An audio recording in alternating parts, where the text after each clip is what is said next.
Buenos días, es un placer compartir estos minutos con ustedes.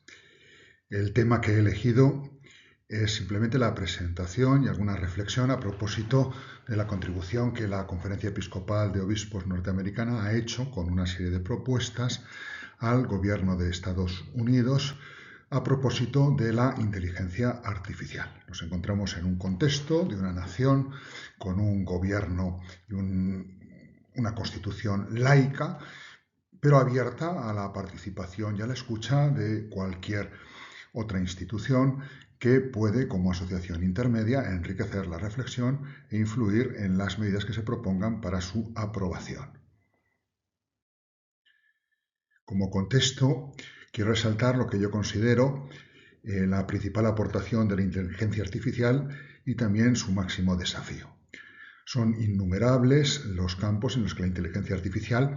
aporta mejoras y puede abrirnos un futuro más cómodo y con más tiempo a todos los seres humanos.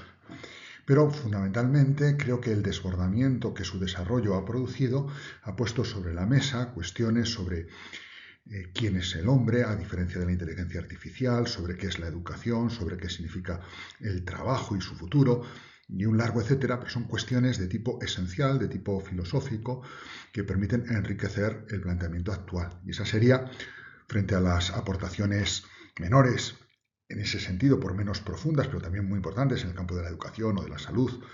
por ejemplo, la aportación principal de la inteligencia artificial. Nos ayuda a volvernos a mirar a nosotros mismos, dónde estamos, quiénes somos, dónde queremos llegar. Y entre los múltiples desafíos, que los hay en el terreno jurídico, los hay en el tema de los derechos de propiedad, en los derechos de autor, los hay en el tema de cómo se establecen las relaciones jurídicas de responsabilidad. Multitud, es un campo prácticamente infinito. Sin embargo, por encima o por debajo, como se quiera ver, de todos esos riesgos, hay uno que es mayor, que es la cuestión del poder. La cuestión de la verdad, la cuestión de quién a través de la inteligencia artificial puede ejercer una forma de dominio o una forma de manipulación sobre la población, sobre una nación, sobre un conjunto de naciones. En el fondo, pues es una cuestión que no solamente tiene unas implicaciones económicas tremendas, las inversiones son muchísimas en este sentido, sino también unas dimensiones de geoestrategia a nivel mundial. En este contexto nos encontramos con que las principales potencias del planeta, entre las cuales pues no considero en este momento a la Federación Rusa, siguen modelos muy distintos a la hora de regular la inteligencia artificial. Nos encontramos con el modelo chino, en el cual no hay exactamente lo que se puede decir una regulación previa y tampoco es por su mentalidad, por su tradición oriental, distinta de la tradición personalista occidental, basada a veces en valores cristianos, que defienden a una persona, igual que ha pasado en otros temas como de investigación en biología y en genética. Es un campo como abierto, sin más reflexiones profundas, pero que paradójicamente, quizá por su afán de desempeñar un rol central en la organización de la geopolítica internacional, China desde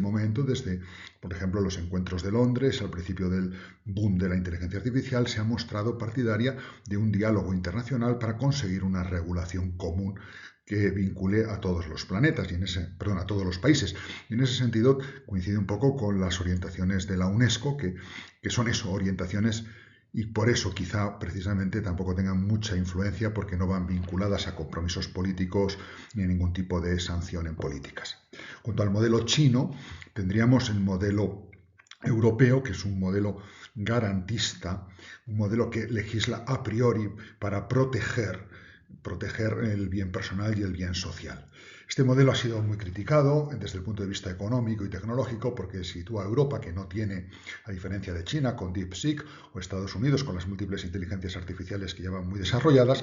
Europa no tiene una inteligencia artificial propia avanzada. Y con ese tipo de legislación tampoco podría tenerla en el futuro y alcanzar o adelantar a la de los competidores chino y estadounidense. Sin embargo, es un modelo que sí permite una protección y una defensa de lo que es la persona y su dignidad y derechos, así como de una sociedad concebida con unos valores sociales e interpersonales muy elevada y muy lograda.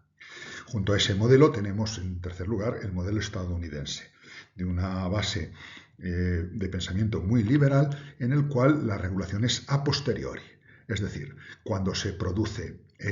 algún problema, cuando se produce algún choque, es entonces cuando la legislación actúa. En este sentido es menos protegedor de lo que es el modelo de legislación o de regulación europea. Lo que significa un modelo a posteriori lo podemos ver con ejemplos que ya han ido ocurriendo. Un caso reciente es el de un automovilista que usaba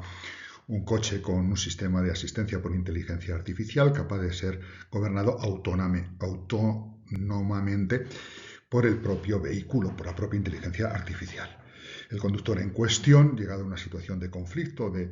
un posible accidente y una decisión difícil de si freno, no me da tiempo, si atropello, si colisiono, decidió dejar el coche en modo automático, en modo autónomo, de manera que fue la inteligencia artificial con sus algoritmos la que valoró la situación y según esa programación actuó. De esta manera el conductor pretendía quedar exento de cualquier responsabilidad jurídica y de indemnización a posteriori. El caso fue llevado por las aseguradoras a los tribunales y la sentencia finalmente vio que la responsabilidad no recaía en la máquina, no recaía en la inteligencia artificial, en sus diseñadores, en la compañía que la había preparado, entrenado y puesto en funcionamiento, sino que la decisión del conductor de no actuar y dejar el control a la inteligencia artificial, al coche autónomo, era la que le responsabilizaba a él de las consecuencias de esa acción. Claro, hay muchos factores en juego, como puede verse. La decisión personal, la máquina con sus posibles fallos, la inteligencia artificial con su diseño, los criterios que puede llevar dentro,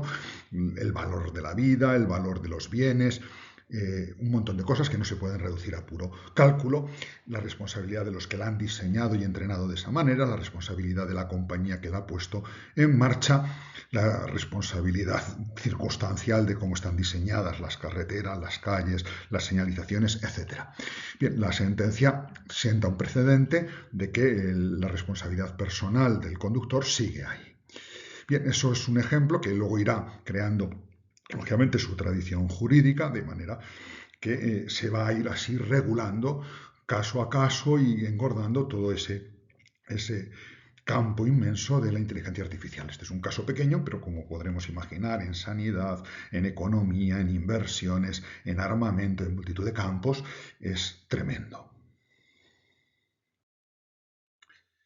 En su afán de enriquecer y contribuir a la salvaguarda de la persona humana y de la sociedad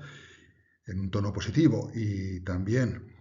de participar activamente en la construcción de la sociedad futura como miembros que son,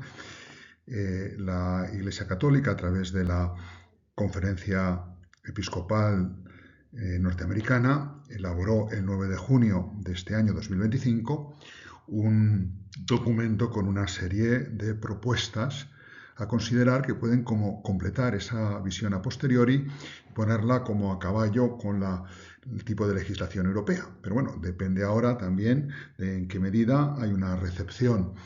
de esta aportación que en ese diálogo rico que hay en la viva sociedad intermedia norteamericana puede darse.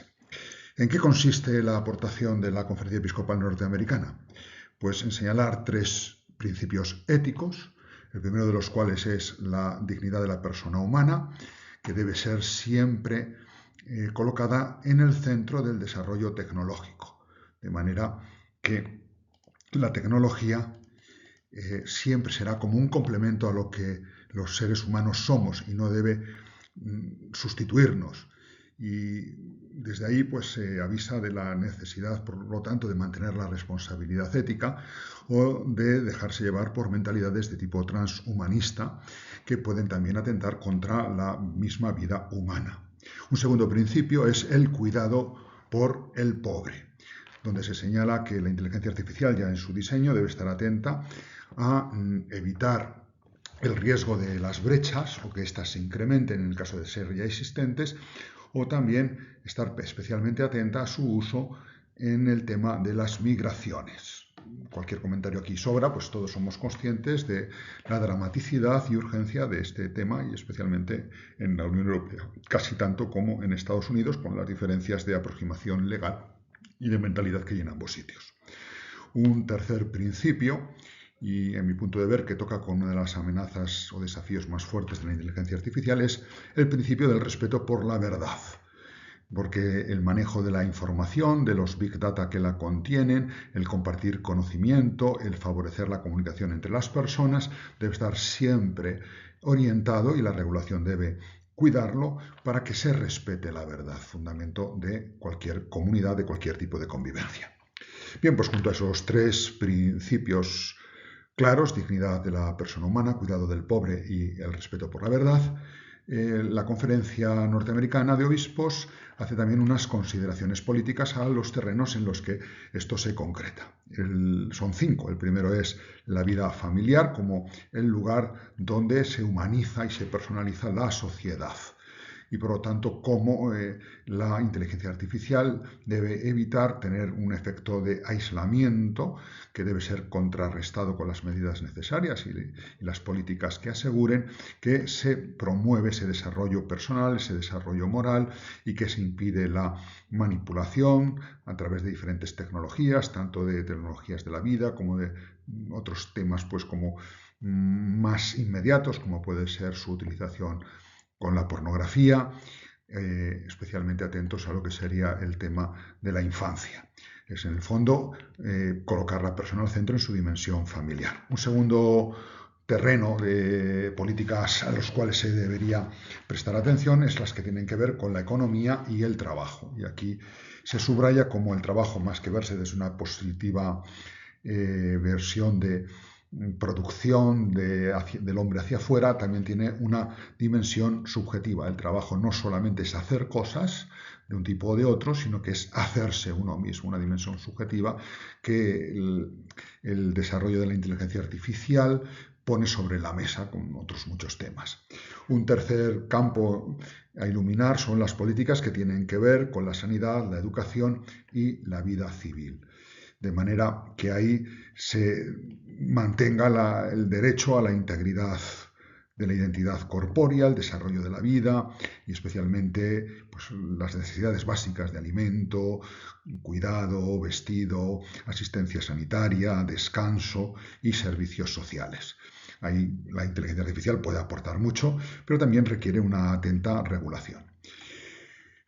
También los obispos son sensibles al uso que la inteligencia artificial tiene en las armas. Y ahí hay preocupación, porque puede deshumanizar todavía más esa expresión de violencia que nadie desea, que es la confrontación bélica. Y por último, se hace una consideración al uso de la inteligencia artificial en el terreno de la energía y el medio ambiente, donde la inteligencia artificial es paradójica, pues por un lado puede ayudar a gestionar recursos de una manera más eficaz y ahorrativa y así proteger el medio ambiente, pero por otra parte consume una cantidad de energía, una cantidad de agua que si se desarrolla exponencialmente, pues también tiene su lado negativo. Bien, serían como 5 terrenos en los cuales las políticas piden ser iluminadas por los 3 principios. Este es el resumen de lo que los obispos de Estados Unidos, en su reflexión, ofrecen a la sociedad norteamericana y también a los gobernantes y políticos que tienen que tomar decisiones.